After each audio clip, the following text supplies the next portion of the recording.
خليفة بيا ويل الله قد زار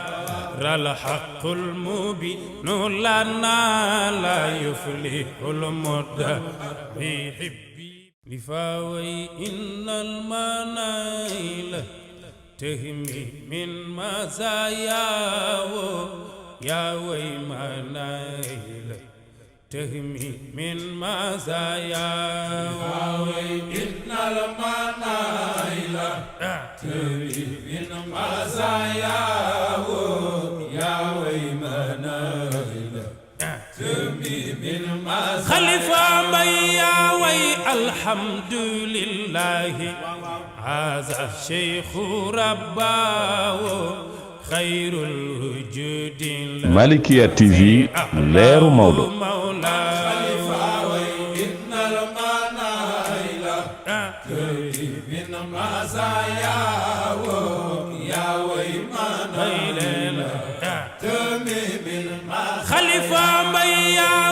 li kër Amadou Hann Amadou bu seen Petit Gallé Parcelles Assainies pour ndogu spécial comme ni ñu koy defee chaque année bii nag peut-être mun nañu wax bi mooy 3e édition wala 2e édition sax ngeen gis tawaarikàlla xewul yooyu berne yooyu xam ne non lii kii doomu tukulóor la kii doomu see doomu tukulóor la ah seen la sant ah kon baax mu taxaw acca mbokk internet yu Wassare gis nañ comme ni ñu koy gisee ñoo ngi toog koo xam ne peut-être mën nañu wax ne yaay Amadou la magu Amadou la lépp la si Amadou te suñu kontaan parce que nekk xale tamit teel a xam luy partagé moo tax ñun ñëpp dañu ànd seeg moom pour jàppale ko. lan ngeen mën a wax si Amadou ban genre xale la. Amadou li ma mën ci wax ci moom bëri na mais xam naa temps bi mayuñu ko dañ ci xaw a tënk tuuti rek parce que nekk na xale bu yaru bu baax bu jullite bu jox ay magam cër surtout man moom sax daanaka ñëpp dañuy wax ay seex lañ xale bu yaru la wàccee boppam def lépp boo foo ko mënti yóndi heure bu mu mënti doon wallahi azim day dem mu nekk ku baax ku yaru ku wàccee boppam lool sax. alors mu nekk koo xam ne ku siiw mais des fois du am coow des fois mu am coow nan ngay dindee loolu yëpp. ah waaw loolu mënul ñàkk parce que nit ki boo décidé ne dama bëgg yëngu ci dara forcé loolu foog mu am comme tamit dañuy nangu sëgg diisoo lépp neex na neexul parce que bu nee sa tur dem na fu ne du ñàkk am loo xam ne di nga ko dégg mais loolu tamit du dara parce que yaa bëgg foog nga nangu. carrière musique am lan nga koy ñaanal. ah li ñu ko ciy ñaanal mooy li mu bëgg rek fi mu bëgg àgg yàlla àggale ko fa fu ñuy dégg ñoom Youssou Ndour wala ñoom Wally Seck ñoom Thione Seck ñu dégg ko fa incha allah. ok dara kontaan. soxna si ñu ngi lay nuyu. maa ngi leen di fay. tur bi naka la. man la Amina Wade présidente Am Family. présidente Am Family bi moo nekk 3e édition su ma jëmalee ngeen di organiser lu mel nii à chaque fois amul dañ di si ànd ak yéen ay fansam da ngeen dundee période bi. di ci am mbégte bu baax parce que première édition bi defoon nañ ko mu neex trop mais 2e édition bi dafa tombé woon ak Covid bi moo tax mujj ñu ko woon def ren la suñu 2e édition. alors lan ngeen mën a wax si Amadou. Amadou moom liñ ci mën a wax bëri na ndax xam naa ne ba ma doon wax ci moom du ma fi jógee parce que baax na yaru na bëgg na nit ñi ndax ñun rek yëg nit moom ku la yëg rek nga mën delloo parce que daaw waxoon naa la ko ne la maa jógee ba Ndar ñëw fi ndax Amadou Family te ren tamit loolu laa defaat. naa sama mbokku Ndar bi dama plané alors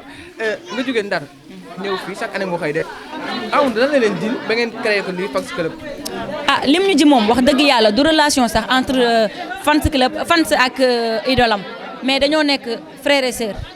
barki borom Touba gis nga nit li ma la waxoon sànq rek laa lay waxaat nit ku ko yëg rek moo la sonal parce que Amadou bu baaxul woon faalewul kenn lijjantiwul kenn kon ñun tamit duñu am yàq suñu yite suba ba léegi ma ànd ceeg sama élément yi ñoom ñëpp ci suba ba léegi ñoo ngi fi jàpp ci liggéey bi. si wàllu musique am ban lan ngeen siy dox mu toll nii parce que gisoon nañu am à chaque fois mu doon def ay concert wala def ay soirée alors temps yi gisaguñ loolu lu xew. instant bii nii xam nga rek kii bee taxoon Covid bee taxoon mënuñu woon a yeggal dara mais instant jamono yi ñu toll xaar leen ñu ñoo ngi ñëw ak ay single yu doy waar. doo ko yóbbu Ndar naa ko yóbbu Ndar. incha allah day dem parce que nitu nit ñi la bëri na fi morom te taxul ñu topp seen ginnaaw ñun ñii fii ku nekk joxoo fi kenn lekk joxoo fi kenn naan ku yëg ku jug sa bopp moo la yëkkati kon moom bu mel woon nee nañu amaana tey jii nii duñ ñëw taxaw fii bay wax ba ñuy wax dañuy ndogu wala quoi que ce soit ok merci.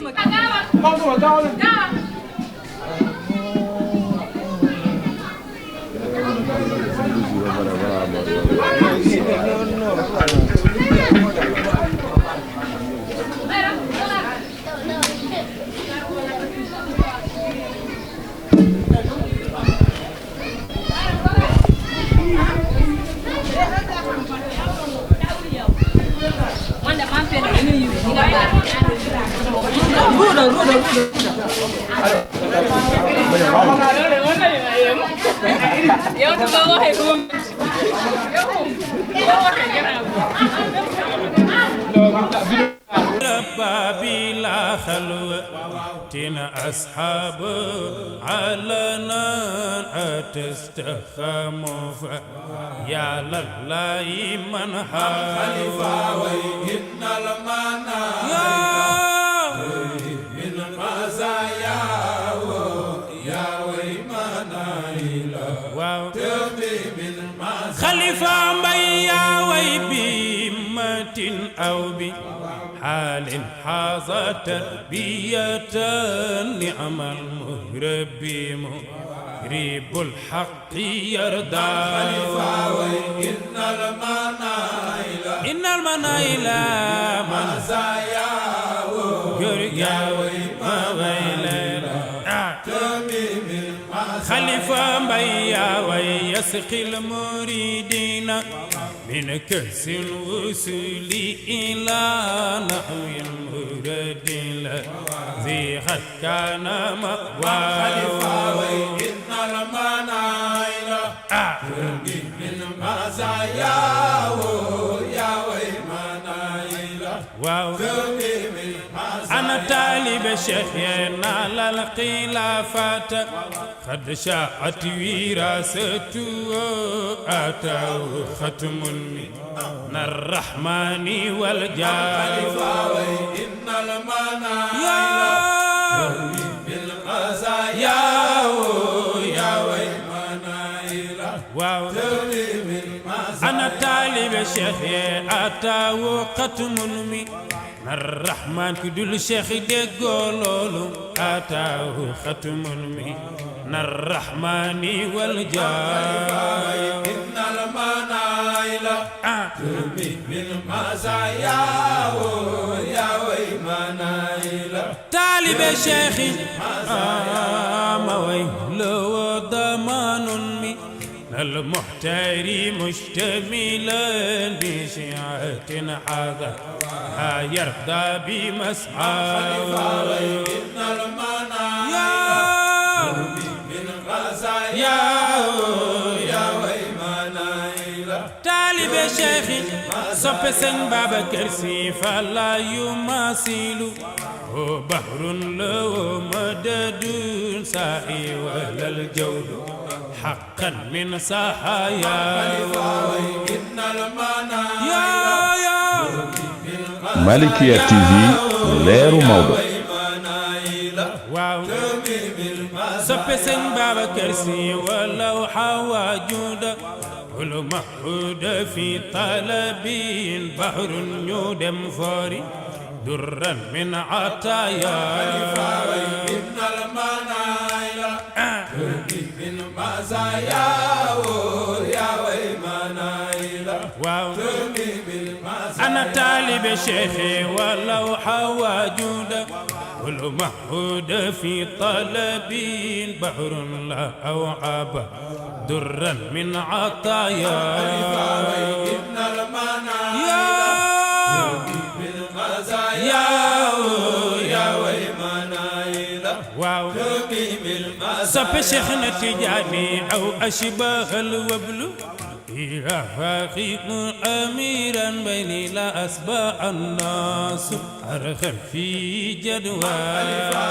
إن المنايل ترمي بالمزايا يا ويمنايل ترمي بالمزايا suñu baay mbay dondo mbay yàlla na yàlla dolli leeru bàmmeelam ne Serigne Babacar mënuma koo fay ndax fexe na ba fu mu yóbbu turam yóbbu na fa sama tur firnde bi moo di lan yéen waa Sénégal su ngeen demee gàmmu Tiwaawan ña tëdd ca armeel ya bari na waaye ku réer soo bëggee feeñ danga naan nañu daja ca armeel yi mbay dondo ya yàlla moo ko defal ci pas-pasam ci Serigne Babacar sama papa neen alsaanay sama baay xujja faati mooy sama yaay waaye su ma demee gaaya ca waalo suñu génnee di ma teeru ña nga yéeg ca fasinaari góor ya tàllal seen sëri dënk ya di ma teeru ma leen di wayal naan fii jad waaw fii jad waaw mbay doomi gaaya yéena ko jur fii jat waaw fii jat waaw waaw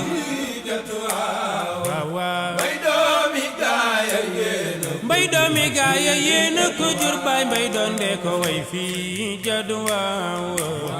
tey ma way waaw mbay doomi gaaya yéena ko jur baay mbay doon dee ko way fii jat waaw waaw maa leen di fay moomoo maa leen di fay bu baax wala bi bilaay maa leen raw. tey gis nañ Amadou. waaw yow tamit fekkaat sa koñ mais sa biir koñ it nga organisé beneen ndogu si biir. waaw mel ni parcelle comme tey waxee nag judduree. waaw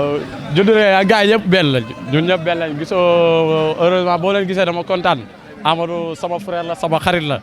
te date bi ba mu koy jàpp tamit ñoo si waxtaan kon réeroo amul si sama xarit la. réeroo amul parce que bu see boo xoolee ne. moo ngi nekk sa gars yi yow di nuyoo ak ñoom. loolu la demee nag loolu la demee sama xarit la kon ñun ñëpp benn yéene bi la rek donte comme que koor gi day am benn moment boo xam ne day xat ñëppay mën a bokk ay bés loolu kese la mais am moom sama xarit la sama waay la te ñoo bokk benn koñ en même temps loolu moo tax boo ma leen gisee sànq dama kontaan ñi xam ne ñun ñëpp benn lañu comprendre nga benn yéene bi la ba démb rek ñuy mujjee di waxtaan si affaire yi. waaw ñu ngi waxtaan si affaire yi dem rek si affaire yi vraiment di am contentement bu baax a baax si bés bi tamit kontaan naa si gars yi bu baax a baax bég naa jël na ndam la waaw waaw mbay doomi gaay yéena ko jur baay mbay doon de ko way fii jadu waaw tey ma way waaw mbay doomi gaay yéena ko jur baay mbay doon de ko way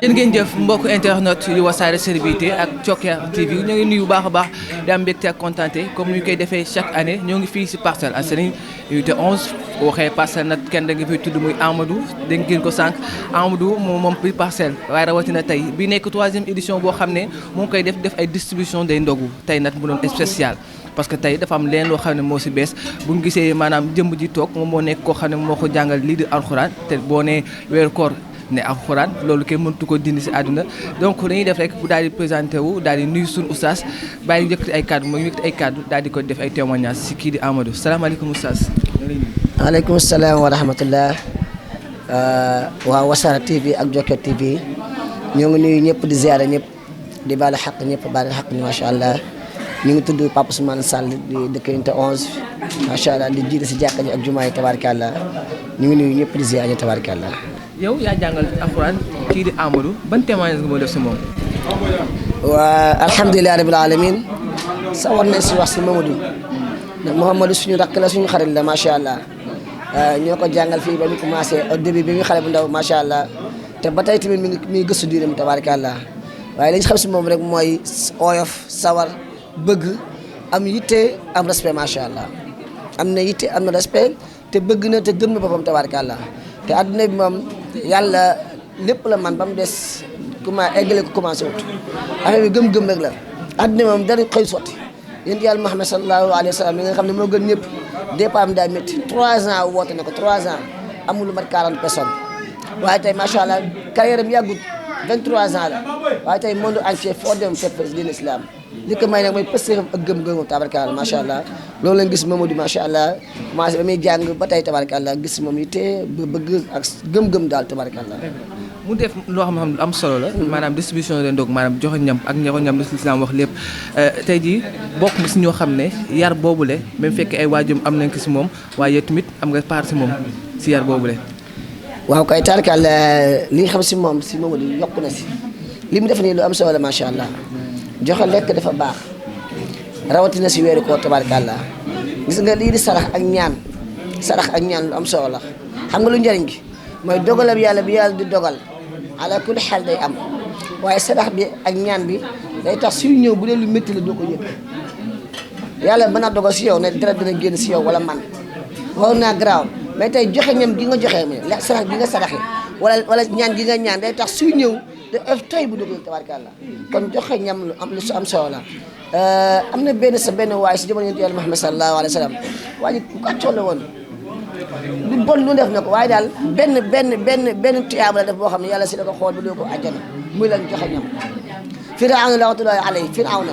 ponkal mi nga xam ne kuy bon si àdduna moo la gën a bon bokk na si secret moom li taxoon yàlla mënu la ko woon dara gannaaw dogalu yàlla ñetti mbir Firawna daawul toog te juluwul penk benn Firawna daawul lekk ñam di tuuru day respecté ñam bëgg ñam di joxe ñam Firawna daawul lekk te yaayam lekkut daawul nelaw te yaayam nelawut daawul jug dem fen tagul yaay macha allah 3 yooyu bokk na si li taxoon Firawna amoon doole ba tax mu yàgg si àdduna mooy joxe ñam respecté ñam tabaarkalla ak saa bu toog a jublu penku ak respecté waajuram tabaarkalla yooyu nag macha allah yëpp gis nañ ko si Mamadou respecté na ay kilifaam respecté na ay yaay macha allah rawatina maam bi nga xam ne moo jiitu yàlla yokk leeram moom moo doonoon bilaalu jàkka ji tabaarkalla Mamadou su deful nii day tooñ ndax wax dëgg yàlla ku xam tukuloo xam ne tukuloo nitu diine la waaye rawatina nag ñoom seen famille macha allah si koñ bi seen taxawaay dafa rafet tabaarkalla joxe ñam daal macha allah Seydi Hadji Malick moo doon nee na nga jox benn nit mu lekk ba suur moo gënal yàlla nga tabax junniy jàkk wala junni jumaa ndax junniy jàkk ak junniy jumaa suñ ko tax pour doomu aadama yi la doomu aadama bii ñëw si jàkk yi rek ànd ak conscience bu dal xel mu dal da fekk biiram dal waaw waaye ko ñëw xiif waaye nga ñëw amoo dépasse wax dëgg yàlla sa jun du neex sa jumaa du neex macha allah kon jox lekk dafa bokk si lislaam daa bokk si teel àjjana ba ko yàlla di bind pour tabe la àjjana du pour jaamu kat yàlla de pour ñu tabee ñuy jox ñuy dimbalante la safara ba ko yàlla di bind pour ñu nay ñi la ku nay xamal na yaa ngi jàpp benn branche safara Seydina Muhammad sallallahu alayhi wa sallam nee na tabe benn garab la bu taxaw bu ndax bu nekk biir àjjana branche yi dafa génn ba si àdduna képp ku tabe ku nekk jàpp nga si benn branche kon bàyyi xel ne ku tabe ku nekk rek yaa ngi si branche àjjana di jàpp soo ko bàyyiwut tabal biir àjjana mais nee na nay benn garab la bu nekk biir safara car yi branche yi dafa génn ba àdduna képp ku nekk jàpp nga benn branche soo ko bàyyiwul bala yàlla si yàlla musal si nay safara nga yàlla si yàlla musal kon tabe mooy joxe lekk mooy tabe mooy joxe lekk macha allah yàlla nangu ci barkeel bi jaay Mustafa sallallahu alayhi wa sallam. merci beaucoup Oustaz du la téye lu yàgg ñëpp xam nañ naafale gi démb bu jot lay bàyyi rek nga daal di am ay kàddu yoo xam ne peut-être moom nga koy wax wala ñaan yoo xam ne moom nga koy jaglee kii di Amadou. waaw kay kàddu yi ñu koy wax ñëpp macha allah ñëpp bokk ko ndax ñun ñëpp lu baax moo ñu fi tax a ñëw tey Mamadou su toogoon ay lekk lépp man macha allah mu def koñ ba koñ bu woote kenn ñëwul du am sens nit mën ngaa xewle lu 16 nit mën ngaa xewle togg say togg nit mën ngaa xewle wut say baas waaye su loolu lépp ñëwee te doomu aadama nit ñu ñëwul du am sens te nit kenn du ko luyee nit kenn du ko sàcc nit da nga koy yëg Mamadou yëg gim ñu yëg moo tax ñu déplacé suñu kër ñoom macha allah fekk mbir mi yéen tamit yëg gim leen yëg moo tax ngeen déplacé seen kër ñoo fekk su ko macha allah kon li ñu ko ñaanal mooy tànk bi mu jaar si yoonu baax ba xaritoo yëpp macha allah ba woote ñëpp ñëw bu mu teg tànkam nit ñi moom kenn moomu leen da leen a yëg rek ñu yëg la wala moo ne ku la yëg moo la sonal wala ku la yëgul moo la doppal macha allah kon Mamadou ñu ngi la ñaanal baax a baax yàlla gën laa dëgëral sa xarit yëpp macha allah yàlla gën laa sàmm sa xarit yëpp macha allah yoon bi ngeen jaar si yoonu baax yoonu taxawu seen diine yoonu taxawu seen réew yàlla gën leen dëgëral baax macha allah lii rek moo am solo ndax adduna bi soo fi nekkee taxawoo sa diine taxawoo sa réew taxawoo sa mbokk égal zéro man dama koy wax saa su nekk tudd gu ma dem liit bu ma tudd dama naan maa ngi ko ñaanal ñett mu safoo diineem safoo réewam safoo mbokkam waaye tamit diineem safoo ko réewam safoo ko mbokkam safoo ko lii mooy doxal Sénégal ñun xale Sénégal yi ñun ñoo mën a doxal Sénégal avancé waaye da nga gis ki taxaw fi daan barsaak yaa ngi wax ne loolu dër bu léegi xam nga loolu mooy lan mooy naa am tey wala ma dee rek barsaak mooy dee barsaak mooy fee bitim réew kon nga ne tey danaa am tey wala ba dem barsàq loolu dëgg bu rëy yàlla si yàlla musal nii la yàlla fépp la nekk foo dem fekk fa yàlla soo góorgóorloo gëm rek yàlla dana la fekk si fa maa nekk incha allah kon yàlla fekk ñu fii Sénégal Seydina Ahmed sallallahu alayhi wasallam nee na bokk na si mbëggalu sa àdduna mooy sa wërsëg sore la tey Modou am na ñoo xam ne ñu ngi bitim réew ay 5 ans ñoo ñëw di gis sa njaboot loolu neexut te loo am lu mu bëri pour sa njaboot la kon nga jege sa njaboot am sa benn dërëm dund ak ñoom am bànneexu njaboot moo dàq nga nekk si bitim réew am fa ay at yi at doo gis sa njaboot te lu am jox leen kon yàlla si yàlla musal dem bitim réew neex na macha allah waaye suñu dem yàlla dem si mission dem dikkaat waaye suñu liggéey moom yàlla toog suñu réew fii liggéey suñu réew liggéey suñu bopp di jaay Mustafa sallallahu alayhi wa sallam ñu ngi nuyu ñëpp di ziara ñëpp di baalu xaq ñëpp di baalu xaq ñëpp di ñaanal baax maamam bi nga xam ne moo jiitu te moo doon borom kër gi macha allah góor gu sëy yàlla yokk leeram bi jaay Mustafa sallallahu alayhi wa sallam moom mag ñi ne si ko ñëpp tabarkallah ñu ngi nuyu ñëpp di ziara ñëpp moom ñu ngi lay ñaanal baax a baax yàlla aar la sàmm la yàlla defal tawfiq ak tasir yàlla musal la ni asamaan muccee si max yàlla nga muccee si max ni Makka ak Madina siwee yàlla nga siwee noonu bi jaahi Mustafa sallallahu alayhi wa sallam salaamaaleykum wa rahmatullahi taala wa barakatuh internet de Wassare Célébrité ak Thioker TV comme ba léegi ñoo ngi fi parcelle këyam Amadou Hann bu Sen Petit Gallé bu ngeen gisee xaytam yi nag ngeen xam ne lañ ñëw maanaam pour dooleel ko si distribution ndog boo xam ne moom lay def comme ni koy waxee chaque fois Sen Petit Gallé famille la Sen Petit Gallé ñoom ñëpp ñoo bokk ndey ñoo bokk baay donc alors c'est que laay war a commencer sax moo xamee Pape kilifa gi Pape yaa kilifa gi mooy kilifa gi waaw bay mu def lu nga ne moom tàmm na ruuba yooyu bay garaawul Jamal bàyyi nga lulu alors Pape ñu ngi lay nuyu. waaw maa ngi lay fay di nuyu gaa yëpp di nuyu waa Sénégal waaw rawatina suñu fans yeeg ñëpp waaw di leen wax nag yàlla ñu yàlla may kooru jàmm nangul ñu suñu koor jaajëf. alors tey nga ñëw Parcelles Assainies fekk si Amadou bu Sen Petit Gallé yan témoignage nga mooy def si moom. waaw Amadou de moom wax dëgg fa yàlla nit ku baax la waaw nit ku baax la nit koo xam ne tamit ku yëg nit la waaw xam nga man moom dama nekk nit koo xam ne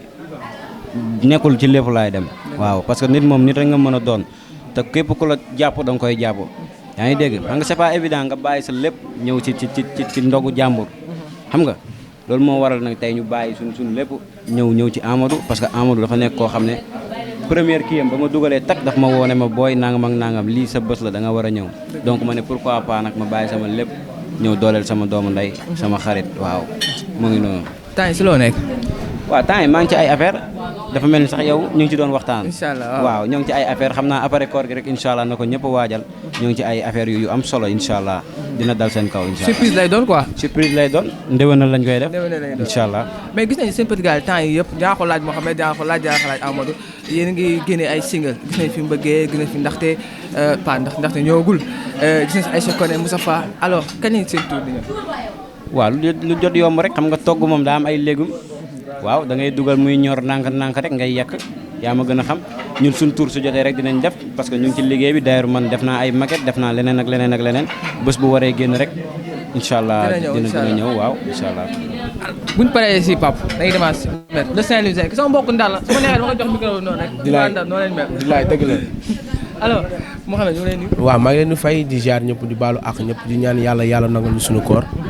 di leen nuyu waa Wassare TV ak waa Thioker TV di leen bëggee kontaan nañ ci teewaay bi bu baax a baax. yan témoignage ngay def si am. non am moom bu may wax si moom du ma fi jógee dafa nekk nit koo xam ne nit ku baax la doon taalibe Cheikh Toro de Pire chaque jour mu ngay woo di xool si lu may nekk xam nga bu xewlee faaw ma ñëw xewlee premier jour ba mu dugalee statut bi la ma ko envoyé ni ma yaay sama parrain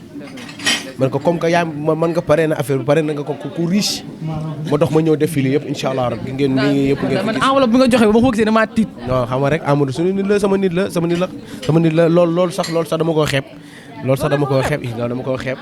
ay 30 yooyu la dama koo xeeb daal wax dëgg fa nekk suñu borom dama koo xeeb wallaahi. ñaar la joxe Pape moom lu mu joxe bëri na trop xam nga moom dafa riche moom ndax Kaolack nangaan ku fa dëkkee faaw nga riche waaw Kaolack ku fa dëkk faaw nga riche xale bu riche la waaw te loxo bi moom daggul fii loxo bu gudd la yor branlon c'est un branlon quoi oui c'est vrai yaa ngi gën a xam borom Kaolack Pape maa yow dañ lay bokk Ndar maa moo ñu bokk Kaolack ay Kaolack Gandiaye Mbodj yëpp maa ngi nuyu bu baax a baax bu ñu gisee seen Petit Gallé tey avant ma ñëw sax baa ma jox question boobu baax dëgg la yaa seen yaa am yéen dàq fecc seen Petit Gallé loolu la boobu talent boobu fu muy jóge loolu xam nga juddu waale rek Amadou juddoo Parcelles man ma juddoo Ndar Pikine foo boo jaarul foofu boo mënul pooj dañ la koy laaj ay kon ñoom jamono kañu poñe waaw ko man fa laa dëkk jamono maa ngi leen di nuyu sax waa jamono maa ngi leen di nuyu bu baax waaw sama gars yëpp maa ngi leen di bëggee waaw ñëpp maa ngi leen di bëggee waaw boo mënul pooj dañ la koy laaj banlieue on est des banlieue zaax oui voilà yaa ma gën a xam mooy daw si deret bi waay alors gis ngeen wax naa ne ñoom ñëpp c'est la famille seen Petit Gallé famille la alors tey jii nii saa yi moo gën a garaaw parce que dañoo fekkoon kéem ndaxte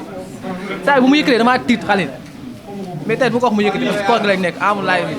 daa mën a way boo ko woowee ci nabi mu wuyu la de saa yi daa bàyyi wax la bàyyi mu yëkkati si nabi saa yi nabi li nuri kullu nurun saadiun bi sanaayi ñu ngi noddu ujumun wa nuroy samsu wal xamar li nuri sajadat amlaakumun sini li jadi adamu nuran fi munkatimaay allahu kamilun kamilun siwa wal kawnu kullu wolo wa ma xawa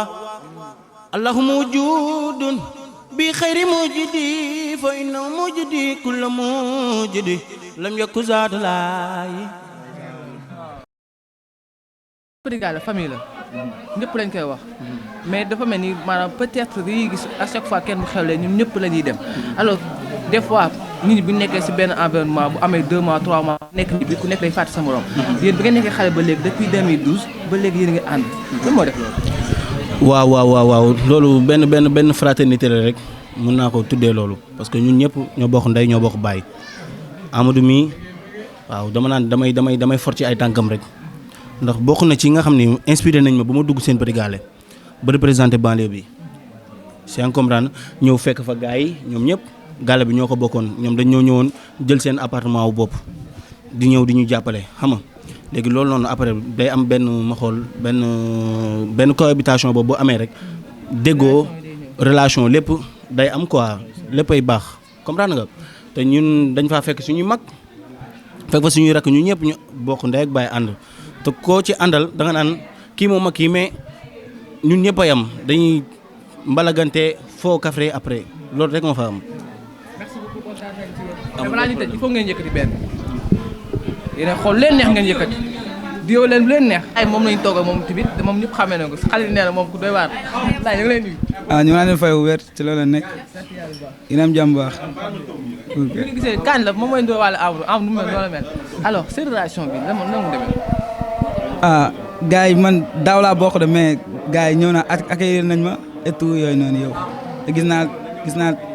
ñu baax lañ tamit. lan la la apporter. apporter na may ay choses yu bëri des fois damay romb sax ñu naan kii moo nekk Abdoulaye seen Petit Gallé affaire yooyu noonu. alors après seen Petit Gallé yan projet ngeen mën a xaar si yow. ñu ngi liggéey suuf rek ñu ngi liggéey nànk-nànk. c'est distribution Amadou tey ndogu mu joxe tey. joxe lekk moom lu baax la moom initiative bu rafet la te ñu ngi si kontaan bu wér ñu koy teewul ay at rek. dog nga ba suuf. waaw instant kay mënu ma taxaw sax. ñaari bis nga lekk gis naa ay ñett yooyu noonu rek. alors ñu yàgg wala ñëw tëjoo pare ñëwal. acca moo ngi noonu mbokk internet yi comme ni ñu koy xawoon sànq ba léegi ñëw kër Amadou Hann waaye nag kër boo duggee il faut nga daal di jaar ci buntu bi te ki ñu toogal nii xam ngeen ni mooy buntu bi moom mooy léppam mooy papaam mooy nijaayam mooy léppam alors père ñu ngi lay nuyu. waaw ñu ngi lay ziar bu baax a baax a baax. tur bi naka la. Ibrahima. Wassare Thioker voilà c'est. Wassare TV Thioker TV. Wassare TV Thioker TV ñu ngi leen di nuyu bu baax a baax di nuyu seen interview. alors ñu gis ngeen yar seen doom bu mu màgg ba toll ni mu toll Sénégal yëpp xam ko ñëpp ràññee ko fu mu génn ñaan Amadou Hann mu def muy organiser ay ndogu social boo xam ne am solo te mun nañu wax sax bii mooy 2e édition bi gannaaw daaw bu ñu ko defee xam ne daaw def ko woon parce que à cause du Covid 19 tey mu ñëw defaat ko waa Parcelles ñëpp génn yëg-yëg gi nga am. waaw di ko rafetlu ah parce que am soo ko gisee muy dem rek doo ko mën a xam foog nga jege ko tuuti pour mën ko xam donc foo déggee ma wax la loolu mooy jullite gi ma lay wax ma la bëgg a wax quoi ba nga xam ne lii bu ko defee tey du ñu bett waaw parce que loolu moo ne ci xol bi loolu moom mooy yéeneem parce que partager la xam quoi partager la tam ba muy xale ba léegi lu mu am da koy ñëw bokk ak booy yi même seen petit gàlle bi muy def lu mu am da koy ñëw bokk ak ñëpp dañ ko fay jox ay affaire sax mu ñëw séddalewaat ko donc kon lii tey bu ko defee du ñu bett bon donc koy ñaanal gudd fan wér-gu-yaram pour ñu mën ko defaat année yi di ñëw waaw.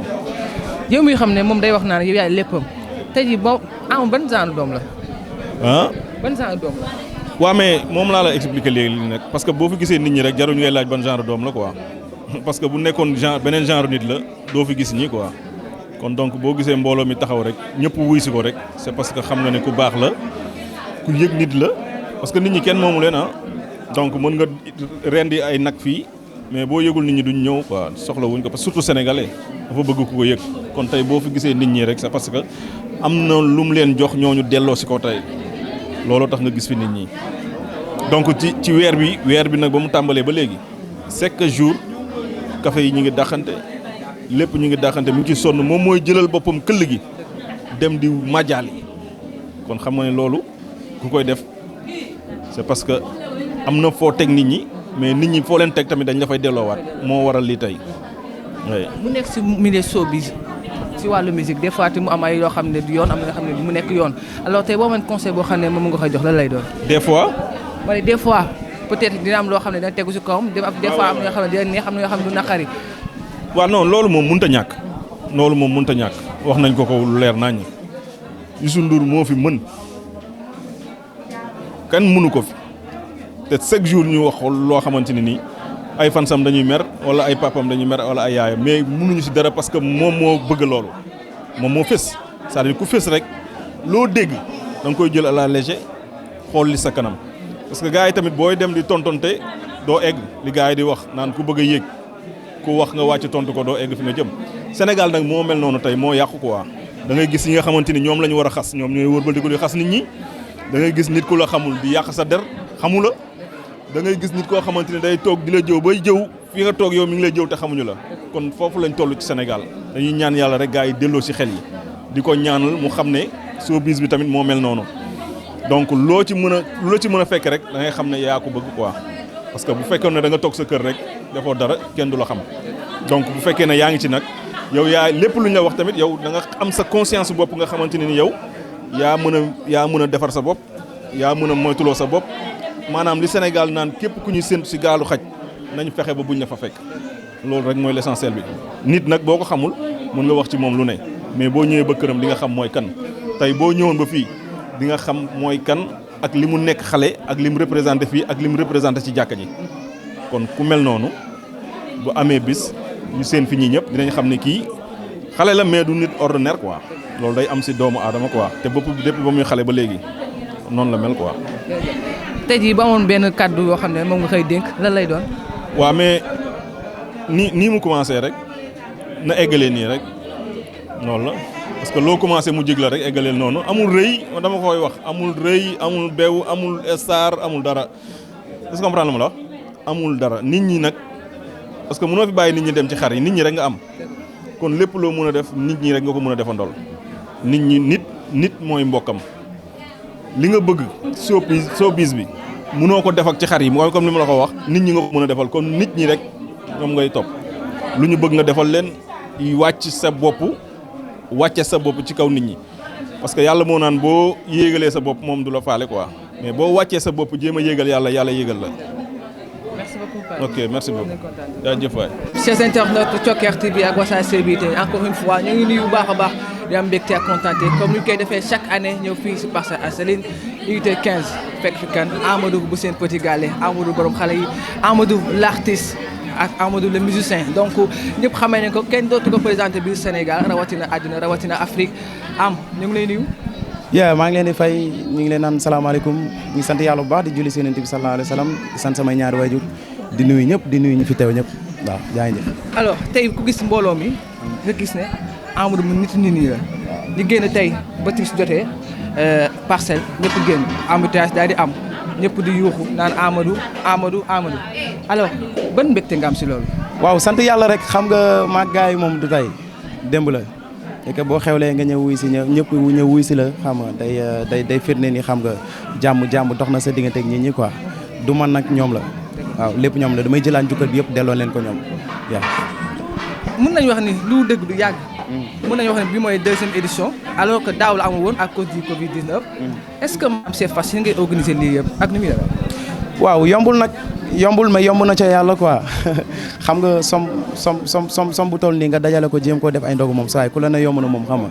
dalay nax quoi mais ñu ngi ciy sant yàlla bu baax a baax ci kàtt ci ndimbalu suñu borom rek la ñu ko amee xam nga ak doole yi sama gars yi nga xamante ni si ñoom nga gis ñu taxaw fii nii waaw mais yombul nag vraiment. idée bi fa la jógee. idée bi bon yàgg na nag quoi xam nga dafa yàgg doon sama idée ak idée yu dajaloo la ko idée bi jógee ci man la ak sama staff ak fans club bi xam nga ñu dajale idée bi génnee voilà.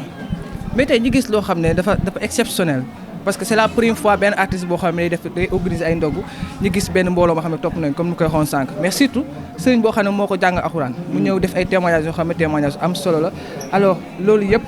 ab Sénégal yi lañuy seetlu à chaque fois bu nee musicien dañuy jàpp ne peut-être koo xam ne day dund àdduna rek mais peut-être baatin ba du ko dund alors tey ñu gis sa sëriñ def témoignage yooyu la lan mooy sa yëg-yëg. waaw xam nga balaa dara nag diine quoi. xam nga parce que diine moom ñun moom ci la ñuy juddu ci la ñuy yaroo ci la ñu màggee xam nga ci la ñu fekk baax balaa musique diine balaa liggéey diine balaa leneen ak leneen diine kontaan rek comme ni ma la ko waxee parce que boo xoolee sama oustaz témoignage yi mu def nii ci man moom rek moom moo ko mën a def parce que moom moo ma yar ba âge laa commencé jàngee ci moom à l'âge de 9 ans xaw ma 8 ans xam nga laa commencé jàngee ci moom moo sol ci man alxuraan ba tax na tey jii nii mën naa sax waaraate gi mu doon def noonu.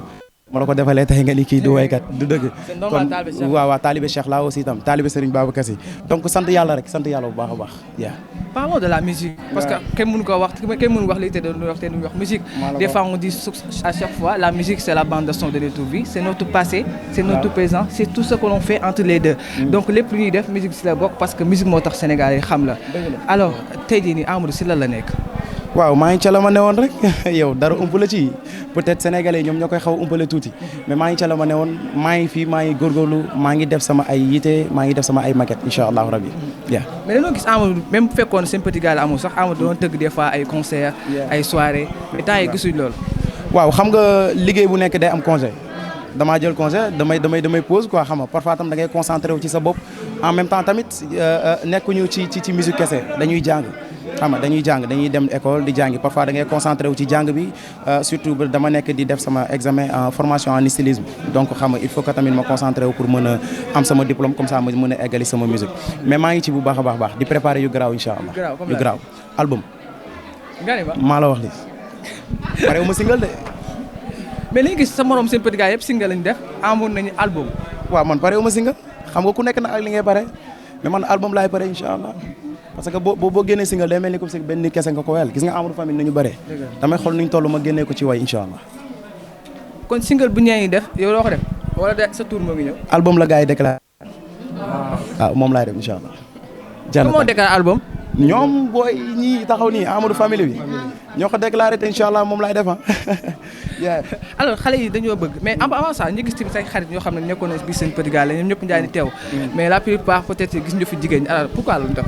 waaw d'abord nag maa ngi remercier bu baax a baax sama xarit yi nga xam ne teew nañ muy Pape Badiane muy Mohamed muy Saliou muy Ablaye maa ngi leen sant bu baax a baax parce que tamit yombul ñun suma ay rakk lañ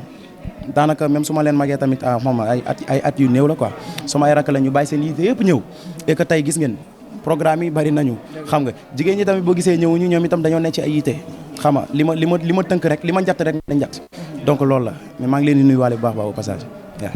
mais des fois na ngay dundee maanaam rumeur yoo xam ne yëpp ñoo ngi dem si turu Amadou. waaw mënut a ñàkk comme li sama tons bi wax sànq rek man maa opté musique quoi da ngay pare pour dégg lépp da ngay pare pour encaisser lépp xam nga mënut a ñàkk ci musique man maa ñëw xam nga bàyyi fi bureau bàyyi fi xam nga yu làqu yi ñëw ci milieu bu fës ne dama pare pour way donc xam nga lépp lu ñëw rek dama koy nangoo accepter boo amee yéen kàddu yoo xam ne peut-être moom ngay dénkaane moo xam say famille moo xam maanaam fu mu ne famille sax laay wax parce que ñu nekk sa ginnaaw yëpp même famille bi la. dëgg la waaw ñii moom ku fi taxaw fii mën naa tudd sa tur du ñu sama ay soppe peut-être fans club lañ ko tuddee Amadou famille mais turu fans bi kese moo fa nekk mais neew fa famille la looloo tax ñu boole ci famille Amadou famille bañ na ko ba defuñ ci sax day ndur ay fans ñi suma ay famille lañ parce que boo xoolee tey ñi ma bokkal ndey ak baay ñoo fi nekk ñi ma bokkal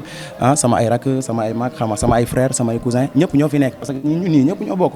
dama leen di sant di leen gërëm bu baax a baax parce que peccum liir bu neexee moom nday jaatee ca mbagg ya ñoom ñoo ma jàppale ñoom ñoo ma dooleel su doon man kese man maa ñëw di jéem a joxe ay ndogg xam nga heure bi pare gu ma joxe mbuus yi ñoom ñoo ñëw jàpp ci bagage yi xam nga ku ci nekk jël sa doole tamit def ci man kese defuma lépp ñoom tamit lépp ñoom la xam nga présidente beeg président bi xam nga ñoom ñëpp di profité wu nag di nuyu nag suma xarit Talla borom Paris Talla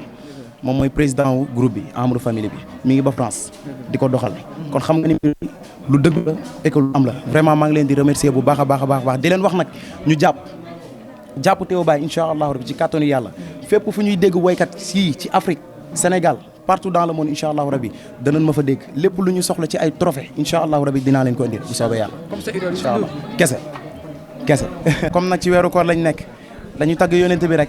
bu ko defee ñu ñëpp ñu woyan quoi ñu dem. ya Muhammad ya habibi ya Muhammad kunta bi awle ya ya habibi ya Muhammad yow ya Muhammad ya habiballah ya Muhammad kunta bi ya Muhammad al Mustafa bi ya aywa yónneen xayrul anbiya yónneen xayrul awlen yónneen xayrul anbiya yónneen xayrul moo tax yàlla sàkk ñoo moo tax yàlla sàkk leen wax leen ya Muhammad ya habibi ya Muhammad kunta bi baabul huda baruna da